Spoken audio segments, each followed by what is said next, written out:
Europa conference লিগের quarter ফাইনালের দ্বিতীয় লেগে লিলের বিপক্ষে দুটি হলুদ কার্ড দেখলেও লাল কার্ড দেখতে হয়নি অ্যাস্টন ভিলার বিশ্বকাপ জয়ী আর্জেন্টাইন গোলরক্ষক এমিলিয়ানো মার্টিনেজকে। নিয়মের মারপ্যাচে সে যাত্রায় বেঁচে যান তিনি, তবে শেষ পর্যন্ত দেখতে হলো শাস্তির মুখ।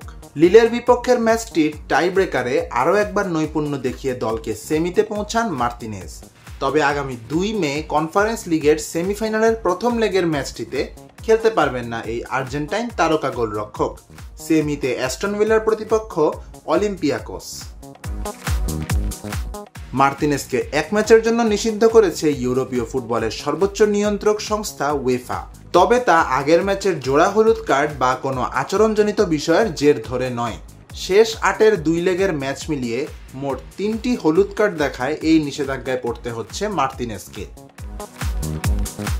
লিলের বিপক্ষে শেষ 8-এর প্রথম লেগের ম্যাচে 2-1 ব্যবধানে জিতলেও ফিরতি লেগের ম্যাচের 120 মিনিটে ঠিক 2-1 ব্যবধানে পিছিয়ে থাকে অ্যাস্টন ভিলা।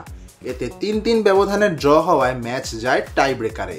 সেখানে আরও একবার পেনাল্টি শুট আউটে নিজেকে প্রমাণ করে দেখান মার্টিনেজ। 2টি শট ঠেকিয়ে দলকে 4-3 ব্যবধানে এনে দেন জয়। সেখানেই দেখেন ম্যাচের দ্বিতীয় হলুদ কার্ড। এতেই প্রশ্ন উঠেছিল কেন লাল কার্ড দেখতে হয়নি মার্টিনেজকে।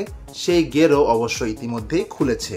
উয়েফার নিয়ম অনুযায়ী টাই ব্রেকারে হলুদ কার্ড খেলে তা মূল ম্যাচের 90 এবং অতিরিক্ত 30 মিনিটে কোনো কার্ডের সঙ্গে যোগ হয় না। এতে সে যাত্রায় বেঁচে যান তিনি। তবে আগের লেগের আরও একটি হলুদ কার্ড খাওয়ায় সব মিলিয়ে এবার এক ম্যাচ ডাগ আউটেই কাটাতে হচ্ছে 2022 কাতার বিশ্বকাপ ফাইনালের এই নায়ককে।